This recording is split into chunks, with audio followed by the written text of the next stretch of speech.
مومنین کرام کلان سماعت فرما گنو 16 مارچ بروز بدھ مرکزی امام بارگاہ کھواوڑ کلان دے وچ سالانہ مجلس عزا سی جس دے وچ ملک دے نامور ذاکرین اور علماء کرام خطاب فرمائے سن 16 مارچ بروز بدھ مرکزی امام بارگاہ کھواوڑ کلان سالانہ مجلس عزا سی 18 مارچ بروز جمعہ ڈیرہ انیس بستی سندھا علی مجلس عزا سی جس دے وچ کافی ذاکرین خطاب فرمائے سن ہن تواڈے سامنے انتہائی واجب الاحترام خطیب آل محمد جناب علی احتشام نقوی صاحب اور مختصر جو وقت خطاب فرمائے سن اور انہاں تو بعد انتہائی واجب الاحترام جناب علامہ محمد ثقلین گھلو صاحب وہ خطاب فرمائے سن اور علامہ صاحب دے خطاب تو بعد سلطان الذاکرین جناب سید نجم الحسن شاہ صاحب آف نوتک وہ خطاب فرمائے سن شہدائے کربلا دی عظمت بآواز بلند صلوات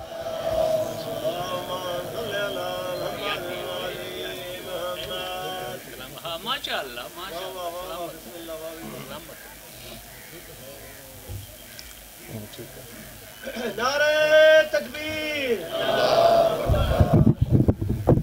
نعرہ تکبیر اللہ اکبر نعرہ رسالت یا رسول اللہ نعرہ رسالت یا رسول اللہ ہاتھ بلند کر کے نعرہ حیدری یا علی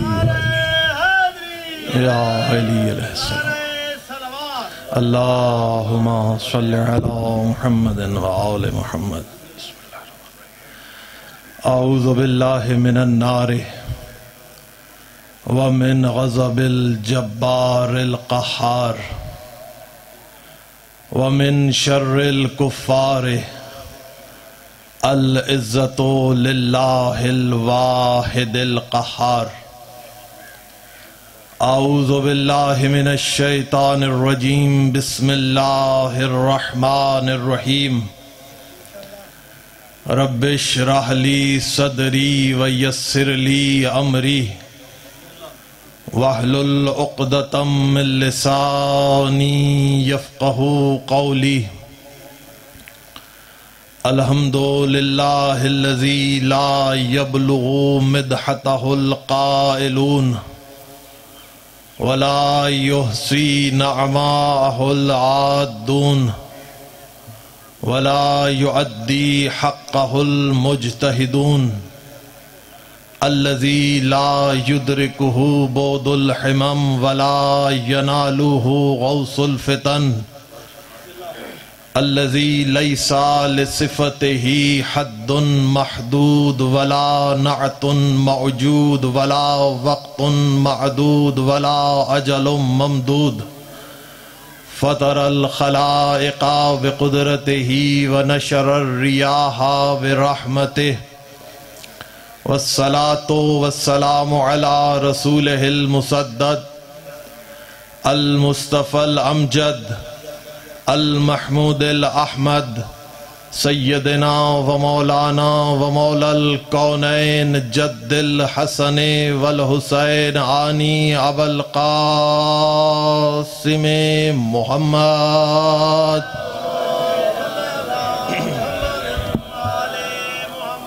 وعلى اہل بیتہ الطیبین الطاہرین المعصومین المنتجبین المظلومین ولعنت اللہ علی اعدائہم اجمعین اما بعد قال اللہ تبارک و تعالی فی محکم کتابہ المجید قرآن الحمید وقولہ الحق بسم اللہ الرحمن الرحیم انما ولیکم اللہ ورسولہ والذین آمنوا الذین یقیمون الصلاة ویؤتون الزکاة وہم راکعون. صلوات پڑھ لیجئے محمد و آل محمد پر.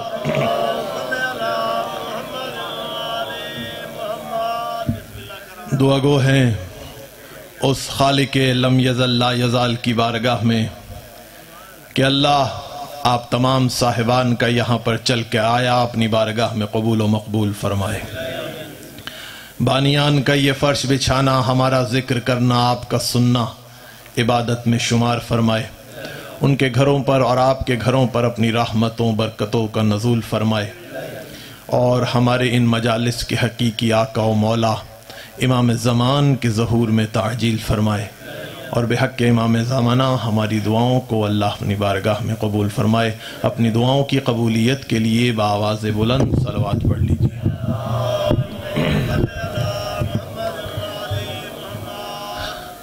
دامن وقت میں گنجائش نہیں ہے، قبلہ صاحب تشریف فرما ہے، اور صبح سے لے کے اب تک ذاکرین الزام کا ایک کاروان اپنے اپنے انداز میں اہل بیت کے فضائل و مناقب کے گوہر در آپ کی سماعتوں کی نظر کرتا رہا۔ قبلہ وہ کاروان تھے جو چلا گیا ہے، اور میں گرد کاروان ہوں۔ توجہ ہے نا؟ یا علی، وہ کاروان تھے جو جا چکا ہے اور میں گرد کاروان ہوں۔ اور گرد اس لیے بھی اہمیت کی حامل ہوتی ہے کیونکہ گرد کے ذریعے سے کاروان کی منزل کا اندازہ ہوتا ہے۔ تو کرم ہے حضرات چہاردہ معصومین علیہ السلام کا، اور خصوصی صدقہ ہے جناب شہزادی کونین، جناب بنت رسول الثقلین، راضیہ مرضیہ بطول عذرا انسیہ حورا، جناب فاطمۃ الزہرا سلام اللہ علیہا۔ اللہم صلی علی محمد وآل محمد۔ بی بی زہرا سلام اللہ علیہا کی نالین پاک سے لپٹی ہوئی گرد کے ذروں کا تصدق ہے کہ اس کاتب تقدیر نے ایک مرتبہ پھر ہم خاک نشینوں کو عرش نشین بنایا اور ہمیں فرش عزا پر بیٹھنے کی سعادت نصیب فرمائی۔ توجہ ہے نا؟ کرم ہے اس خالق لم یزل لا یزال کا کہ اس نے اس کائنات بے عما میں ہمیں حصار فرش عزا میں محفوظ کر دیا، اور اس پر آشوب دور میں ہمیں در در کی ٹھوکریں کھانے سے بچا لیا۔ اور کرم ہے اس خالق لم یزل لا یزال کا کہ اس نے ہماری آنکھوں کو کربلا کے پیاسوں کی خدمت میں اشکوں کے جام پیش کرنے کی توفیق نصیب فرمائی۔ یا علی یا علی، ہماری آنکھوں کو کربلا کے پیاسوں کی خدمت میں قبلہ اشکوں کے جام پیش کرنے کی توفیق نصیب فرمائی۔ یہ وہ احسانات عظیم ہیں کہ اگر عمر جناب نوح علیہ السلام بھی میسر ہو جائے اور ساری عمر ایک سجدہ شکر میں گزر جائے تو قبلہ ان احسانات کا حق ادا نہیں ہو سکتا۔ تو ایک دفعہ بی بی زہرا سلام اللہ علیہ کی خوشنودی کے لیے بآواز بلند صلوات پڑھ لیجئے۔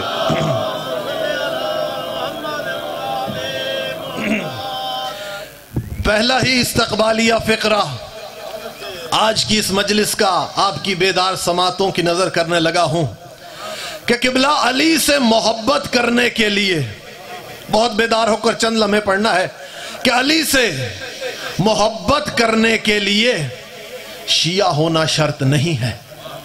توجہ ہے نا کہ علی سے محبت کرنے کے لیے شیعہ ہونا شرط نہیں ہے۔ علی سے محبت کرنے کے لیے قبلہ دیوبندی ہونا بھی شرط نہیں ہے۔ علی سے محبت کرنے کے لیے بھائی بریلوی ہونا بھی شرط نہیں ہے۔ علی سے محبت کرنے کے لیے حنفی ہونا بھی شرط نہیں ہے۔ علی سے محبت کرنے کے لیے مالکی ہونا بھی شرط نہیں ہے۔ علی سے محبت کرنے کے لیے شافعی ہونا بھی شرط نہیں ہے۔ تو پھر رسول کے فرمان کی روشنی میں کہ یا علی لا یحبوکا الا طاہر الولادہ ولا لا یحبوکا الا طاہر الولادہ ولا یبغضوکا الا خبیث الولادہ، کہ اے علی تجھ سے محبت وہ رکھے گا جس کی ولادت میں طہارت ہوگی، تجھ سے بغض وہ رکھے گا جس کی ولادت میں نجاست ہوگی۔ رسول کے فرمان کی روشنی میں علی سے محبت رکھنے کے لیے حلالی ہونا شرط ہے۔ حیدری، دونوں ہاتھ بلند کر کے حیدری۔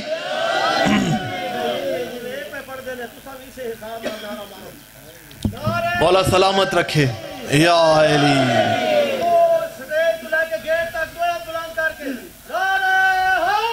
یا علی علیہ السلام۔ مولا آپ کو سلامت رکھے، اللہ ان اٹھتے ہاتھوں کو سلامت رکھے، اللہ ان اٹھنے والے ہاتھوں کو غدیر میں اٹھنے والے ہاتھوں میں شامل کرے۔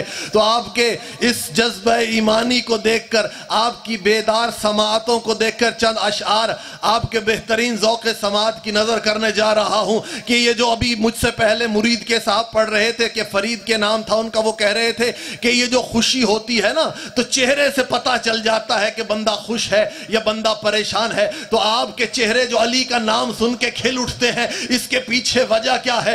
دل چہرے کو پیغام دیتا ہے، چہرہ گلاب کی مانند علی کے نام پہ کھل اٹھتا ہے۔ تو شاعر کہتا ہے کہ اس لیے نام علی پہ مسکرا پڑتا ہوں میں۔ یا علی بیدار ہو کر کہ شاعر کہتا ہے کہ بلا اس لیے نام علی پہ مسکرا پڑتا ہوں میں، کیوں کہ پاک ہے میرا لہو اظہار ہونا چاہیے۔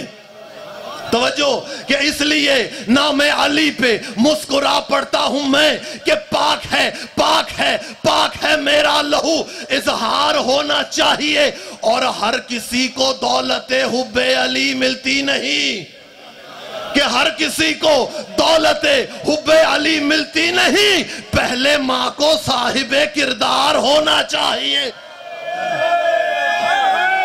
مولا سلامت رکھے آپ کو، قبلہ مولا سلامت رکھے، مولا آپ کے جذبہ ایمانی کو سلامت رکھے۔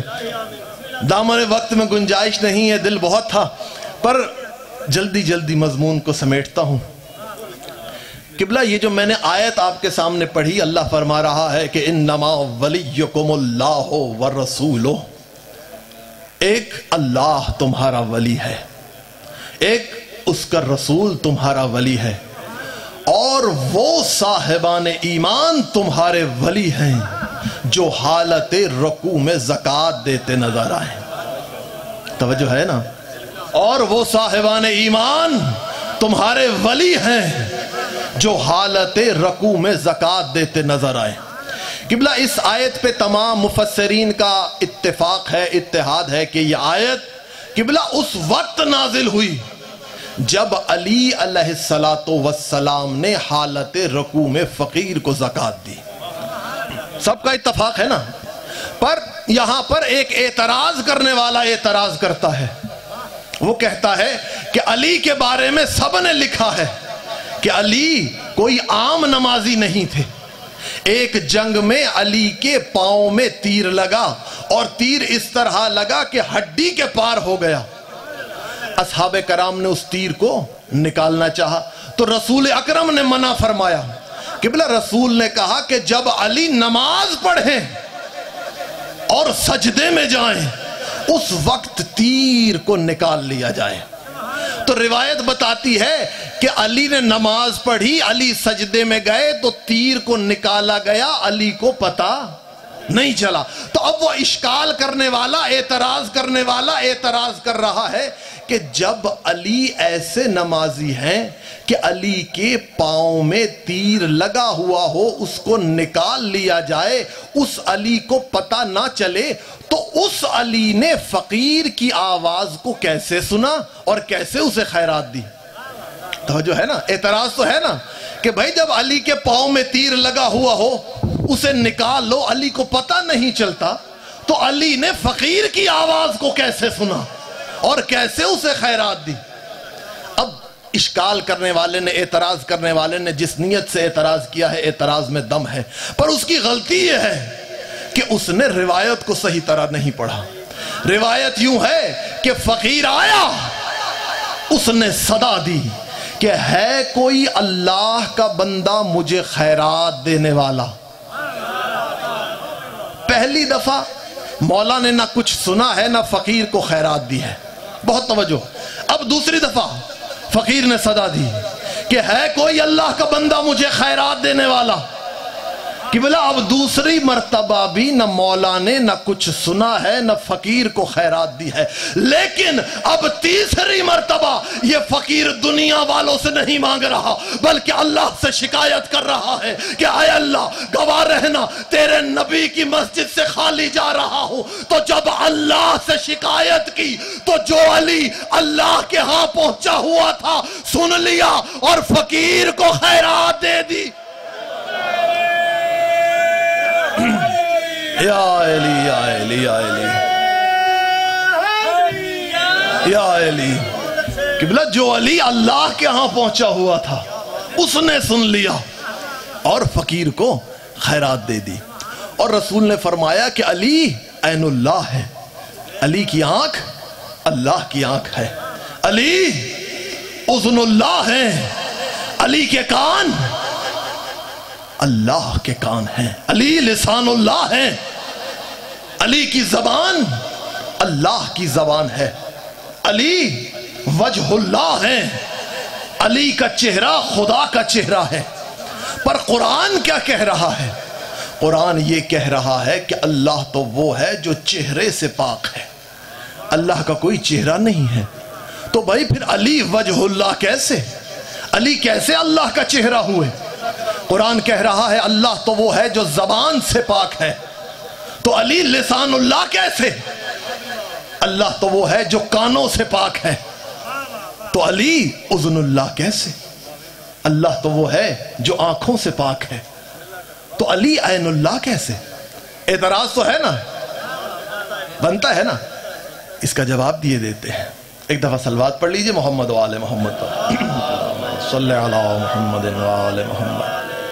بھائی اللہ وہ ہے جو کانوں سے پاک ہے، علی اذن اللہ کیسے؟ اللہ وہ ہے جو چہرے سے پاک ہے، علی وجہ اللہ کیسے؟ اللہ وہ ہے جو زبان سے پاک ہے، علی لسان اللہ کیسے؟ ایسے ہی ہے نا، جواب دیے دیتا ہوں۔ یہ میرا ہاتھ، بہت توجہ، میرا ہاتھ کیوں ہے؟ بہت توجہ، بزرگان دعا دیں گے۔ یہ میرا ہاتھ کیوں ہے؟ کہ بلا میرے ہاتھ نے ارادہ کیا میرا ہاتھ اس گلاس کو اٹھائے، میرے دل نے ارادہ کیا کہ میرا ہاتھ اس گلاس کو اٹھائے، تو میرے ہاتھ نے میرے ارادے کو سمجھا بھی اس پر عمل بھی کیا۔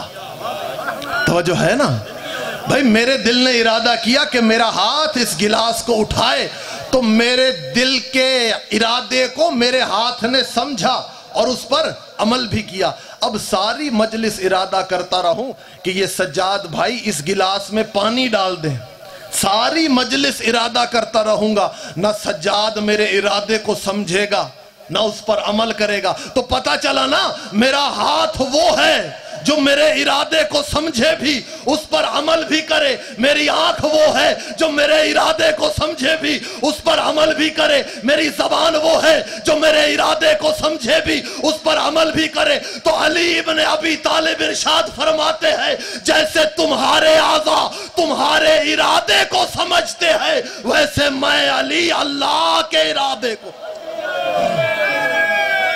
حیدری اللہ اکبر، اللہ اکبر، یا رسول اللہ، یا رسول اللہ، یا علی یا علی یا علی۔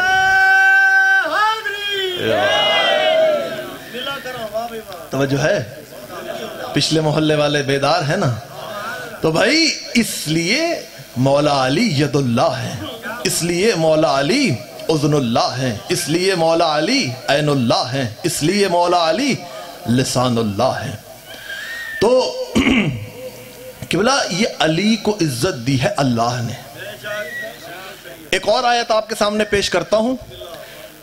اللہ فرماتا ہے کہ آپ نے پہلے آیت سنی انما ولیکم اللہ و رسولہ، ایک اللہ تمہارا ولی ہے، ایک اس کا رسول تمہارا ولی ہے، اور وہ صاحبان ایمان تمہارے ولی ہیں جو حالت رکوع میں زکوٰۃ دیتے نظر آئے.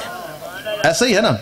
پھر اب قرآن کی ایک اور آیت، اللہ کن کا ولی ہے؟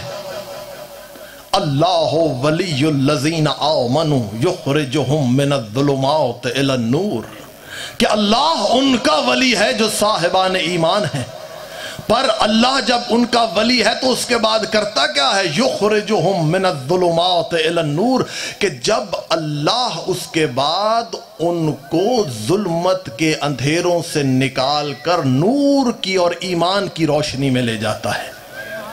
جن کا اللہ ولی ہوتا ہے انہیں تاریکی سے نکال کر ایمان کی روشنی میں لے جاتا ہے. اور جن لوگوں نے کفر اختیار کیا والذین کفروا اولیاءہم الطاغوت یخرجونہم من النور الی الظلمات، اور جن لوگوں نے کفر اختیار کیا ان کا ولی ہے شیطان، طاغوت. وہ کیا کرتا ہے؟ ان کو نور سے نکال کر ظلمت کے اندھیروں میں لے جاتا ہے. مولا کے پاس ایک بندہ آیا، اس نے کہا مولا ہم نے چند لوگوں سے ہمارے معاملات ہوتے رہتے ہیں، میں لوگوں سے ملتا رہتا ہوں. عبداللہ ابن ابی یافور کے اس طرح ہی کوئی نام تھا. اس نے کہا مولا میں لوگوں سے ملتا رہتا ہوں، لوگوں سے معاملات کرتا ہوں، لین دین کرتا ہوں. میں نے دیکھا ہے جن لوگوں نے آپ کے دشمنوں کی ولایت کو قبول کیا ہے، جن لوگوں نے آپ کے دشمنوں کی ولایت کو قبول کیا ہے وہ لوگ ایمانت دار بھی ہیں اور وفادار بھی ہیں. اور جن لوگوں نے آپ کی عصمت کو قبول کیا ہے، آپ کر ایمان لے کر آئے ہیں، آپ کی ولایت پر عمل کیا ہے، یقین رکھا ہے، میں نے دیکھا ہے مولا وہ لوگ جو ہے تھوڑے بے وفائی کرتے ہیں. یافور کہتا ہے جب میں نے مولا سے یہ فرمایا تو صادق آل محمد کے چہرے پر جلال آ گیا. مولا نے جلال کے اندر اس کی طرف دیکھا. مولا نے کہا کہ تو ان لوگوں کی بات کرتا ہے جن لوگوں نے ہمارے دشمنوں کی ولایت کو قبول کیا ہے، ان کے دل میں تو ایمان کا ذرہ ہی نہیں ہے. توجہ ہے نا کہ ان کے دل میں تو ایمان کا ذرہ ہی نہیں ہے.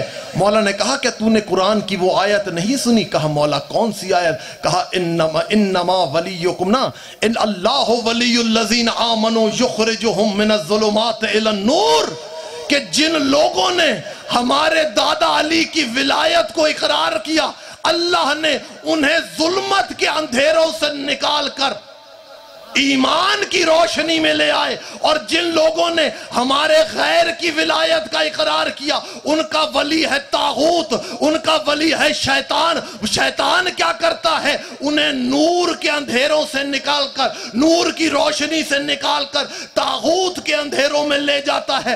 یعنی جن لوگوں نے اہل بیت کی ولایت کو مانا ہے ان کا ولی ہے اللہ، جنہوں نے اہل بیت کے بیٹوں کی ولایت کو مانا ہے اللہ ان کا ولی ہے. اور جن لوگوں نے اہل بیت کے دشمنوں کی ولایت کو مانا ہے ان کا ولی ہے شیطان. تو اب یہ بات مان لو کہ جو بھی علی کی ولایت کا اقرار نہ کرے وہ کچھ ہو نہ ہو شیطان ضرور ہوتا ہے.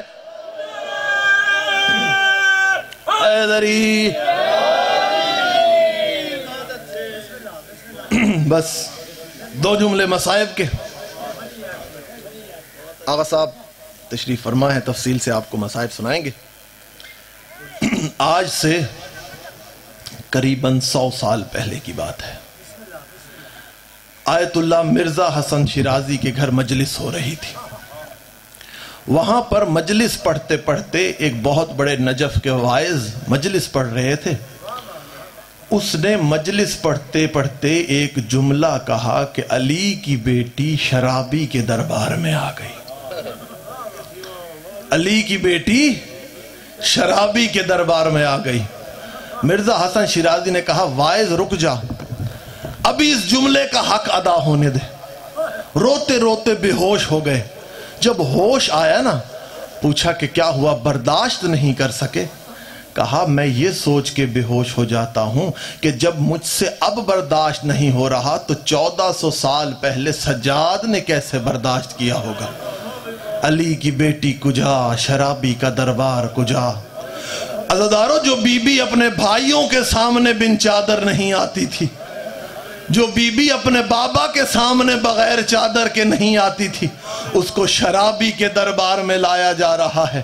عزادارو، جب بی بی کو لایا جا رہا تھا نا، تو بی بی نے انکار کیا کہ سجاد میں اس دربار میں نہیں جاؤں گی جہاں شرابی کرسیوں پر بیٹھے ہوئے ہیں۔ عزادارو، زینب کا انکار کرنا تھا، شمر تازیانے لے کر آگے بڑھا ہے، اس نے امام سجاد کی کمر پہ تازیانہ مارا۔ اس لیے تو جب مولا سے پوچھا گیا کہ مولا آپ پہ سب سے زیادہ مصائب کہاں آئے، سجاد نے رو کے فرمایا اشام، اشام، اشام، کہ شام کے اندر ہم پہ سب سے زیادہ مصائب آئے۔ مولا کہتے ہیں جب سب سے زیادہ سخت وقت وہ تھا کہ جب علی کی بیٹی کو شرابی کے دربار میں لایا جا رہا تھا۔ عزادارو، جب شرابی کے دربار میں لایا گیا، فضا آگے آئی، آگے آ کے کہتی ہے آج میں ان بچوں کے دفاع کے لیے کھڑی ہوں۔ عزادارو، غلاموں کو حکم ہوا اس بڑھیا کو آگے سے ہٹاؤ۔ عزادارو، غلام تازیانے لے کر آگے بڑھے ہیں۔ اب جو فضا کو تازیانہ مارا، اب فضا نے حبشیوں کو مخاطب کیا، کہتی ہے رو کے کہتی ہے تمہاری غیرت کو کیا ہوا؟ ارے تمہارے قبیلے کی عورت کو تازیانے مارے جا رہے ہیں۔ اجرکم اللہ، اجرکم اللہ۔ بس عزادارو، حبشیوں کو کہنا تھا، حبشیوں نے نیام سے تلواروں کو نکالا ہے، کہتے ہیں یزید خبردار، ہمارے عورت کو کوئی تازیانہ نہ مارے۔ عزادارو، جب یہ سننا تھا، زینب نے مدینے کا منہ کیا ہے، رو کے کہتی ہے نانا، ارے کنیز کے چاہنے والے آئے، کوئی یہ نہیں کہتا یہ بطول کی بیٹی ہے، ارے یہ رسول کی نواسی۔ اجرکم اللہ، علی لعنت اللہ علی قوم الظالمین۔